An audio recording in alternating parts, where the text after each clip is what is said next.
Uau! Cá estamos nós para mais um capítulo Pode Educa. Já sabe que nós somos a Universidade Técnica Diego Eugênio Guilaine. Lembre-se, todos que conseguiram, tentaram, mas nem todos tentaram, conseguiram. Temos aqui um convidado super especial que vamos ter uma conversa super agradável. Já sabe, cada capítulo aqui tem convidados de luxo e aqui já vamos cumprimentar o nosso filósofo e vamos ter essa conversa interessante, vamos aprender muito. Já tivemos um dos outros filósofos, Dr. Tomo, e hoje vamos ter o Dr. Miguel, a quem já vou saudar. Bom dia, boa tarde, boa noite, como está?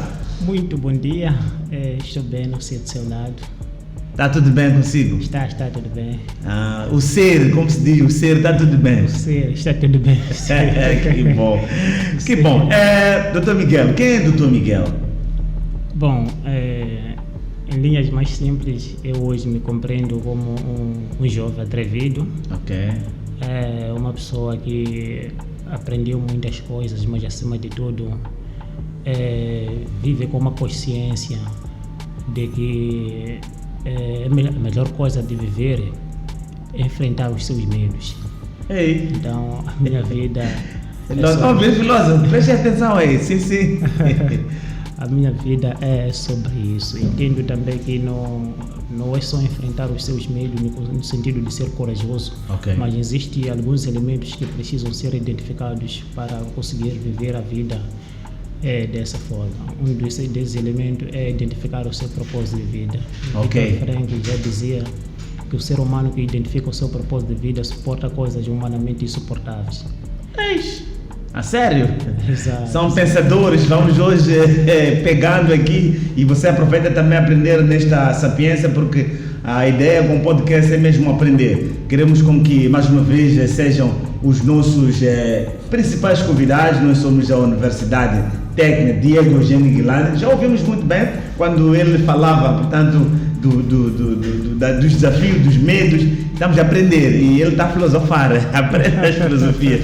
Então, Dr. Miguel é mais ou menos o que ele disse aqui, mas também eu queria saber como começou o ensino primário até chegar à universidade, com esta área que agora já está se a profissionalizar nela. Bom, eu nasci em Xai-Xai. Ok. Fiz meu ensino primário na escola primária Milagre Mabote. Ok. Foi lá onde fui descobrindo alguns sinais daquilo que hoje constitui a minha subjetividade. Então, começou desde a infância? Desde a infância. Uau. Olha, existe aquilo que se chama de condicionalismo genético. Ok. É uma força que te move para descobrir aquilo que você nasceu para fazer. Ok. Então, já na sexta classe, quinta classe, colegas da turma já falavam alguma coisa sobre aquilo que eu podia ser, já comentavam, você vai ser um professor, você vai ser professor da história, de ciências sociais, você vai ser professor, sem ter uma ideia clara daquilo que eu podia um dia ser. Então, um sujeito que estava a se revelar aos poucos. Exatamente, aos poucos, porque eu sempre fui aquela criança que se encontrava cercada das outras crianças, a contar algumas histórias, a contar algumas coisas novas. Então eu fui continuando com esse comportamento, com essa maneira de viver até no ensino secundário. Discutia sempre procurava algumas coisas novas para contar aos meus amigos, meus colegas, na sociedade, na escola. Então esse comportamento, na verdade, de sempre ter alguma coisa para compartilhar, foi me abraçando. E depois, quando terminei o nível médio... Ok. Foi onde? Foi ainda em Xai-Xai ou Cai Maputo? Xai, mas já um pouco para quem vai para Escumbane. Escumbane, ok. Exatamente, Zongwene. Zongwene, sim, eu conheço. Exato. Então foi lá onde eu fui terminar a 12ª. Ok. Por questões de condições, não pude dar continuidade. Parei um pouco, porque os pais não quiseram ajudar, dar o apoio. O tipo de atividade que é praticada às vezes a nível local, às vezes a renda pode não ser aquela. Assim. Exatamente, então fui entrar no mercado de pompo, reparei telefones, uma coisa de 3 anos, telefones e computadores. Ok. Então foi lá onde eu também descobri ainda mais, com muita clareza, sobre aquilo que eu pretendia ser. Um dia ser. Porque, claro, essa área de computadores que podia ser engenheiro informático estava fora de alcance. Fora de alcance. Olha só, lá eu ganhava dinheiro, trabalhava muito bem, mas eu não encontrava paz dentro de mim. Fui perceber isso mais tarde, quando eu me deparei com uma frase que diz que o prazer do trabalho aperfeiçoa a obra. Eu fazia mais uma vez? O prazer do trabalho aperfeiçoa a obra. Ok. Então eu fazia aquilo ali, mas como não havia lá paixão, não havia lá uma emoção, uma energia positiva, eu não ganhava uma maestria com facilidade. Só ganhava, na verdade, dinheiro. Sempre que apareciam estudantes ali, eu levava muito tempo a discutir ciência com eles. Então eu acabei vendo, na verdade, ganhando a consciência de que eu não estava no lugar certo. Então fui procurando me formar cada vez mais sobre como posso entrar na academia para discutir assuntos inerentes. Exatamente. Não discutir num lugar não apropriado, como posso dizer. Exatamente.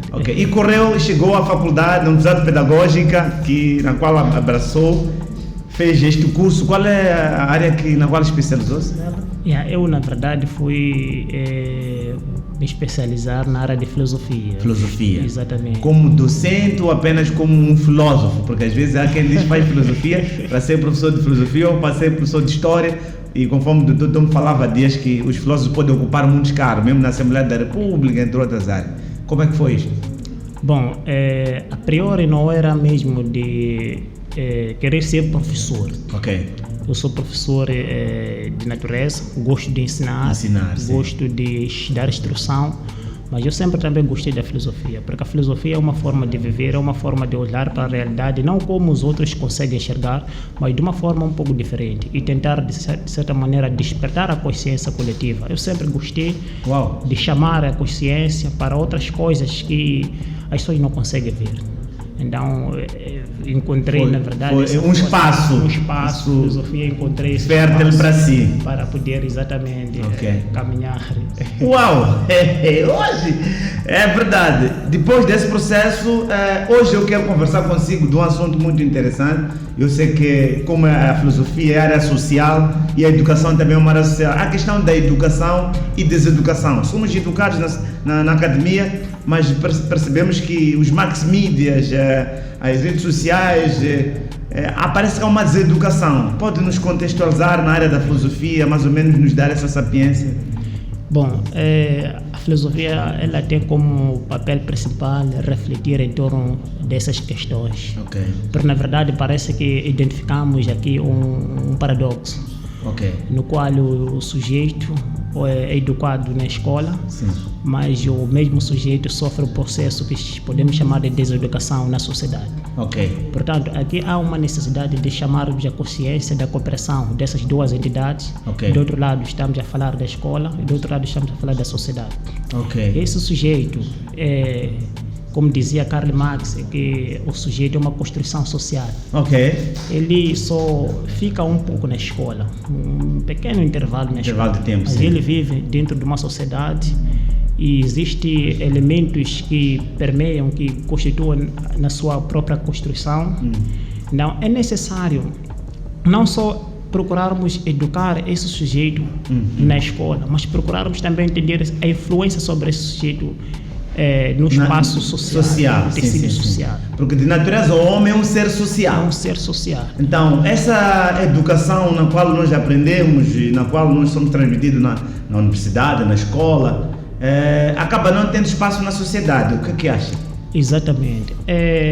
O verdadeiro papel da escola seria, na verdade, refletir sobre o tecido social, sobre as questões que enfermam a nossa sociedade. Os grandes acadêmicos que têm discutido nos últimos dias sobre as questões que enfermam a educação, problemas de educação de qualidade, não de qualidade, mas existem problemas essenciais que devem ser trazidos à superfície. Estamos a falar não dos problemas da academia, mas dos problemas da própria sociedade. Como é que a nossa sociedade se encontra estruturada hoje? Essa é a questão de fundo que deve ser levantado, mas é uma questão bem ignorada.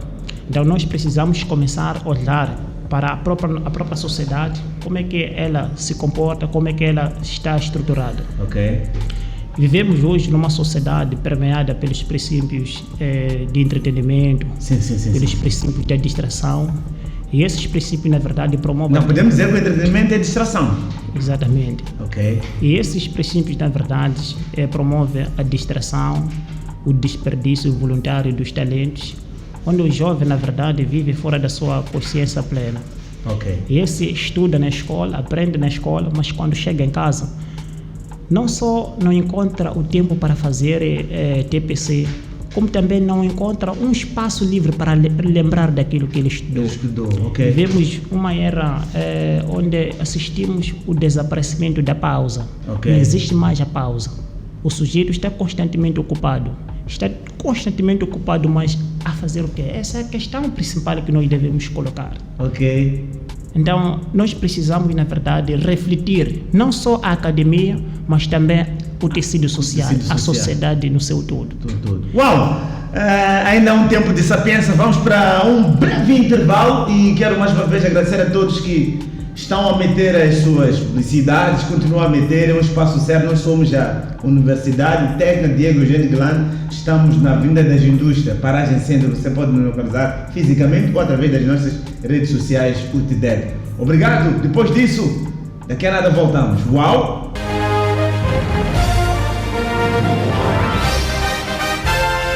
Olá, interrompemos a programação de hoje, pois recebemos uma informação de que temos tumultos nos portões da UTDEC. Alguns moradores e estudantes mostram-se inquietos com alguma situação. Acompanhe a reportagem a seguir e perceba sobre o que se trata.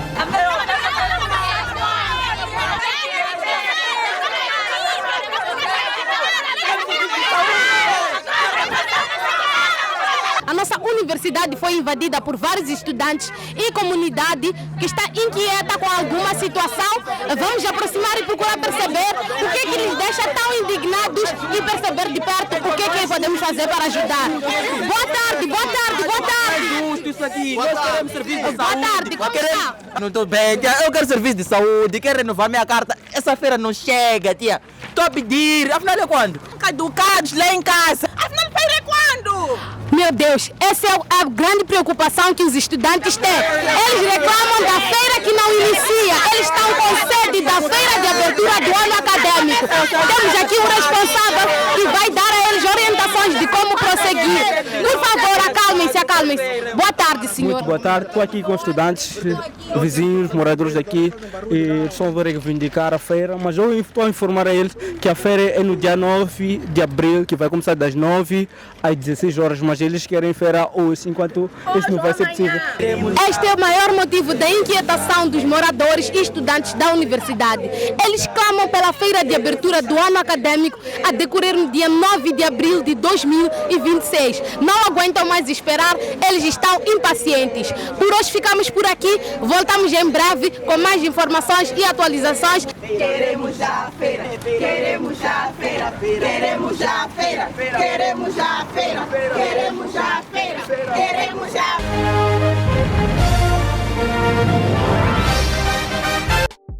Depois deste breve intervalo, deste momento de faturar, porque sabes que os compromissos comerciais é que sustentam o podcast, é importante sempre saber os vocês internados estão de casa.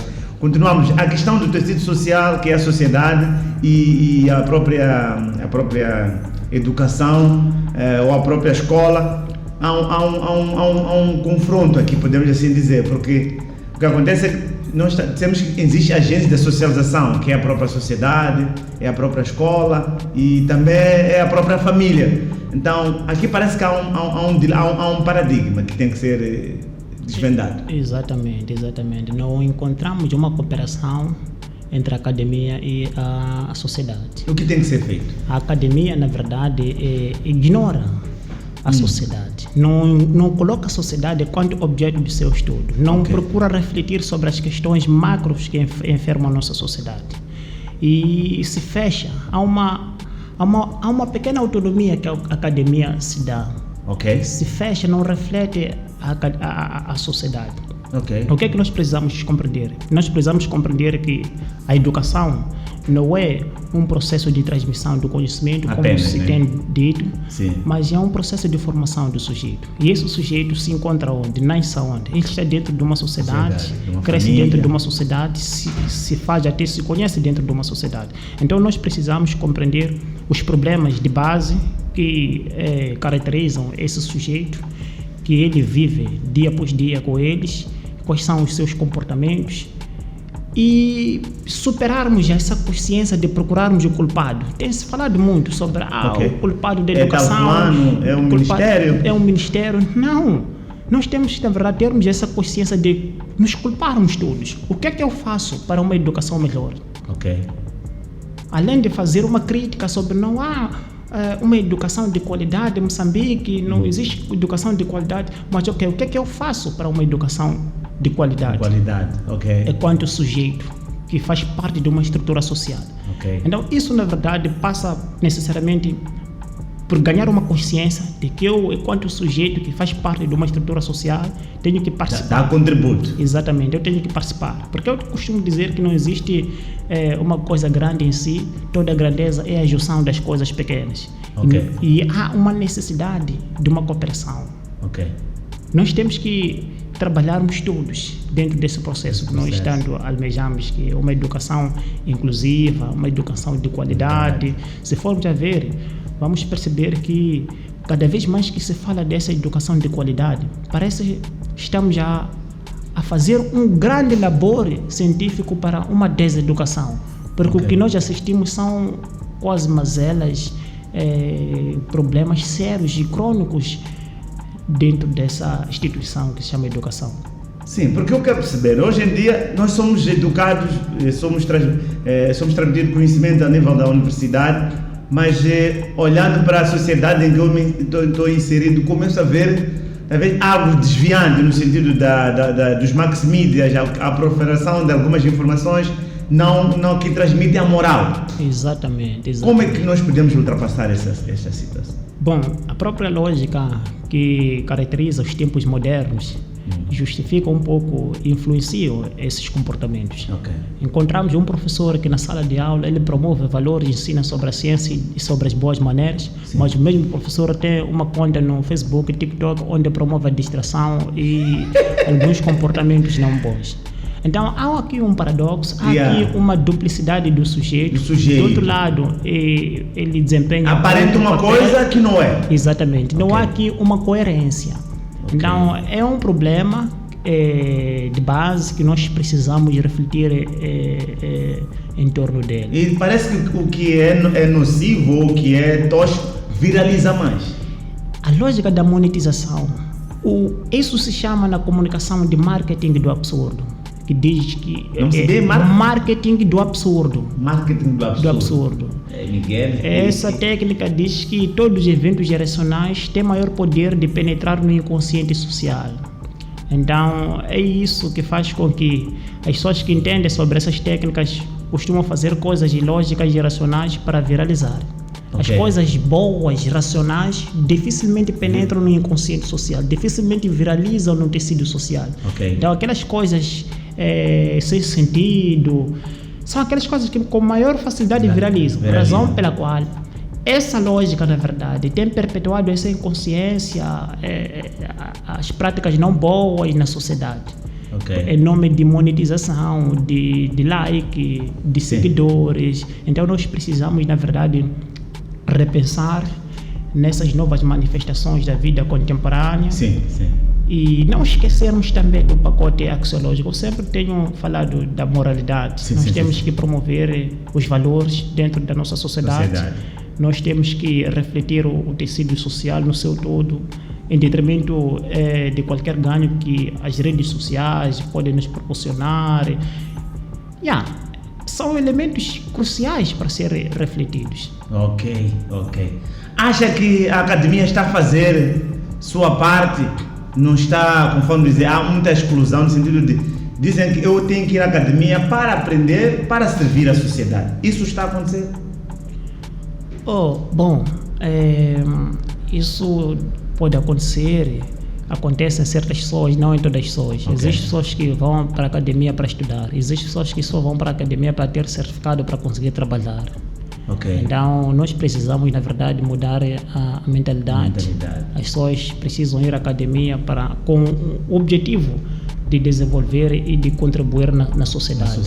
Não só estudar para trabalhar, ganhar dinheiro, não.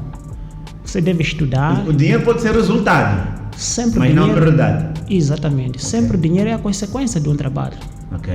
Sempre deve ser consequência de um trabalho, não deve ser a coisa que te move para fazer essas coisas. Nós costumamos identificar isso como síndrome de oportunidade, onde alguém se perde por causa de dinheiro e faz uma coisa que não ama, não se identifica naquela coisa. Ok. Dificilmente essa pessoa pode alcançar um nível que nós chamamos de excelência ou genialidade, porque fez aquilo ali por causa de interesse, por causa de dinheiro, não porque tem um pendor, uma inclinação naquela área.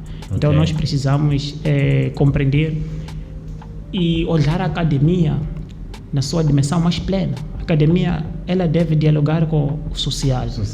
Só vai desempenhar o seu papel na medida em que vai articular com a sociedade. Vai responder os problemas sociais. Os cursos que são ministrados a nível das várias universidades em Moçambique respondem àquilo que são as realidades do nosso país? Bom, existem alguns cursos que parecem arcaicos, que parecem não estar a responder, na verdade, alguns problemas que os tempos modernos nos oferecem. Mas a coisa mais importante não são os cursos em si, é a própria mentalidade desse indivíduo. Eu posso dizer que todos os cursos são importantes, sim. Mas a coisa mais importante é saber por que você faz esse curso. A orientação vocacional. As pessoas precisam saber isso. Não é fácil alguém identificar o curso para fazer, a sua área. Existe um versículo que diz que a glória de Deus é esconder as coisas e a glória dos homens é descobrir as coisas. O que é que isso quer dizer? Todas as coisas preciosas para o homem se encontram no estado oculto. O homem precisa, na verdade, trabalhar muito para identificar essas coisas, como seu dom, seu talento. Esses elementos se encontram no estado oculto. E existem algumas pessoas que têm uma predisposição, uma facilidade para identificar esses elementos. Mas as outras pessoas não, precisam de uma orientação vocacional. Razão pela qual existem mentores, existem líderes, palestrantes que ajudam as pessoas para entender como identificar isso. E ter identificado a sua formação, a sua área. Qualquer curso vai te ajudar a ter resultados exponenciais, se identificar na sua vida. É o que falta a muitas pessoas. Os cursos em si são importantes, sim. Embora os tempos modernos parecem abrir horizonte para as novas formas de viver, onde alguns cursos parecem ser tão arcaicos. Exatamente. Porque o que acontece? Vivemos numa era onde todo o conhecimento se subordina às leis do mercado. Tudo parece sobre dinheiro. Tudo é sobre dinheiro. Vivemos a tirania da positividade, o mundo capitalista. Tudo é dinheiro. Aquilo que não dá dinheiro não é mais valorizado nesse novo mundo. Uau! Há muita coisa para aprender, eu quero colocar o desafio para que ele possa ser o meu, seja um dizer alguma coisa, o meu convidado sempre que possível para emprestar a sua sapiência. Nós falamos hoje da educação versus educação, porque eu vejo que os mass media, as televisões, o que propala hoje fica muito desfasado daquilo que acontece na escola, e acredito que esse tema ainda vai se aprofundar mais. Mas antes de terminar o nosso programa, 3 reformas como Ministro da Educação a serem prestadas, a ser dado essa confiança, costuma-se dizer de confiança política, né? Mas de confiança pela autonomia ou mesmo pela qualidade do trabalho. O que farias? Bom, as 3 reformas para a área de educação, na minha concepção, eu coloco a questão de inclusão em primeiro lugar. As nossas escolas devem estarem abertas para incluir o outro, não só integrar como assistimos, mas o outro deve se sentir incluído. Sobretudo pessoas especiais. A outra questão, eu proponho a axiologia, a moralidade. A educação precisa, na verdade, sobretudo nos últimos tempos, promover muitos valores. Há uma necessidade de um pacote axiológico para acompanhar as novas formas de viver, porque cada vez mais nós estamos a assistir um homem esvaziado da sua humanidade. Então nós precisamos, na verdade, de repensar essas questões. E a outra questão é mesmo a questão de valorização dos professores. Os professores precisam ser valorizados em todos os aspectos. O professor deve se fazer a sala de aula com todo gozo, com toda a felicidade, porque o prazer do trabalho aperfeiçoa a obra. E você vai pesquisar com todo amor, vai ministrar as aulas com todo amor, os alunos também vão aprender como deve ser. Então, eu chamo a consciência a esses 3 elementos para que as pessoas, né, que estão a zelar por esta área, por que na qualidade de lhe emprestar esse espaço pode trazer essas reformas. Exato. Últimas considerações, eu quero contar consigo mais vezes aqui para debatermos outros assuntos inerentes à educação. Há muitos assuntos para debater e ele vai, sempre que possível, o Dr. Gerson também passou daqui, então quero que esses 2 convidados, amigos meus também, pessoas académicas que melhor abordam assuntos que têm a ver com a educação. Considerações finais para este povo moçambicano que está lá a ver nesta tela mágica. Bom, muito obrigado, foi um prazer estar aqui. Eu quero chamar a consciência a essa questão de problema de educação.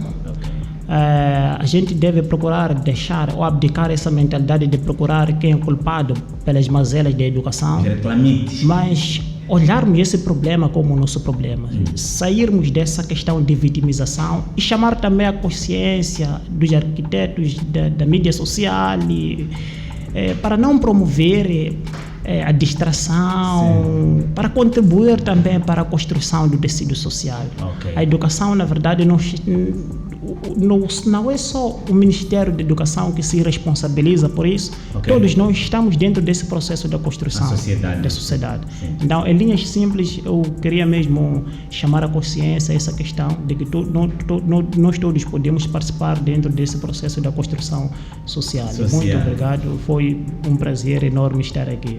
Obrigado, o prazer foi meu, o prazer também foi da Diego, da Universidade Técnica Diego Eugênio Guilherme. Foi um prazer enorme conversar com este filósofo, emprestou o ar do seu conhecimento para desvendar alguns assuntos que acredito que vocês aprenderam, porque cada capítulo é uma aula, cada aula é um aprendizado, cada aprendizado é uma mudança de mentalidade. Já sabem, os que fizeram, de algum momento, devem continuar a fazer a parte deles. Eu também vou fazer a minha parte, você também faça a sua parte. Não tem a doença de reclamito. Onde na doença de reclamito não está lá o teu nome. Só está a dizer governo, meu pai, minha mãe, e você está onde? Go! Ni família.